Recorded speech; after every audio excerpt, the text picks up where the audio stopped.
নমস্কার বন্ধুরা, কেমন আছেন সবাই? রান্নাবাটি অ্যান্ড টুকিটাকি চ্যানেলে আপনাদের সকলকে স্বাগত জানাই। আমরা হলাম বাঙালি। বাড়িতে কিছু না থাকলেও কিছু খেতে ইচ্ছে করলে কিছু বানাবই। মানে যেন তেন প্রকারেণও যেটা খেতে ইচ্ছা করছে সেটা বানিয়েই ছাড়বো। আজ বানিয়েছিলাম সুজি দিয়ে ইডলি। সেই রেসিপি আপনাদের সঙ্গে ভাগ করে নিলাম। প্রথমে হাফ কাপ মতো সুজি নিয়ে তাতে হাফ কাপ দই মিশিয়ে নেব। যদি আমি 1 কাপ সুজি নিতাম তাহলে 1 কাপ দই দিতাম। যতটা সুজি ঠিক ততটা দই নিয়ে তাতে একটু জল দিয়ে আর স্বাদ মতো নুন দিয়ে ভালো করে মিশিয়ে মিশ্রণটি তৈরি করতে গিয়ে যদি দেখা যায় যে জল কম হয়েছে তাহলে আরও একটু জল দেবো।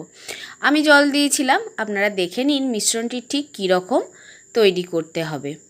এরকম একটা মিশ্রণ তৈরি করার পর সেটা আমি 10 মিনিট ঢাকা দিয়ে রেখেছিলাম। আপনারাও 10 থেকে 15 মিনিট ঢাকা দিয়ে রাখতে পারেন। ঢাকা দিলে কি হয়, সুজিতে জলটা টেনে নেয় আর সুন্দরভাবে ফুলে যায়।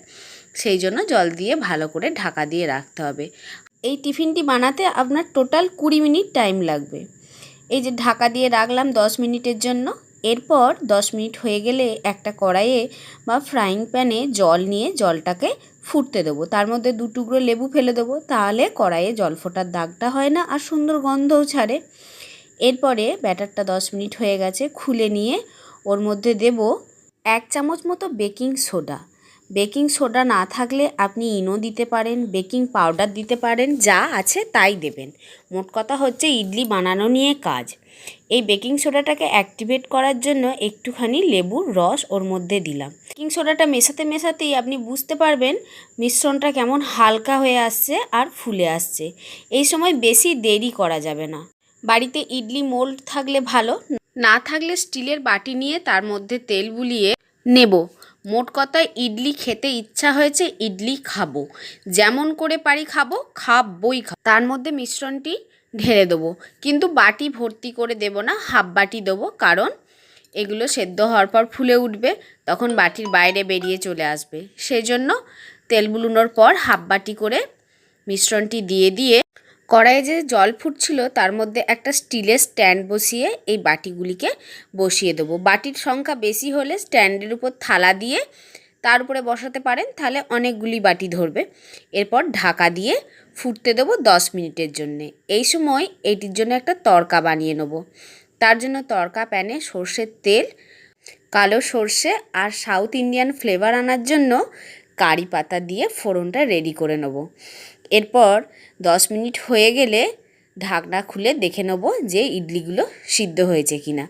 একদম সিদ্ধ হয়ে গেছে। এগুলোকে বার করে এনে একটু ঠান্ডা হতে দেবো যাতে বাটিটা হাতে ধরতে পারি।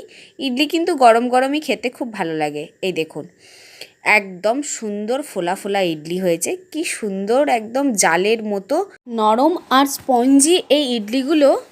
বাদাম চাটনি দিয়ে খেতে খুব ভালো লাগে। বাদাম চাটনির রেসিপি যদি আপনাদের লাগে তাহলে কমেন্টে অবশ্যই জানাবেন।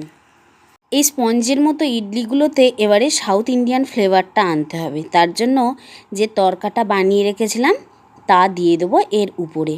ভালো করে তড়কাটা দিয়ে মিশিয়ে নেব, তাহলেই সাউথ ইন্ডিয়ান ফ্লেভার চলে আসবে। আপনারাও যদি আমার মতো করে ইডলি বানান বা অন্য কোনো পদ্ধতিতে ইডলি বানান তা কমেন্টে অবশ্যই জানিয়ে দেবেন।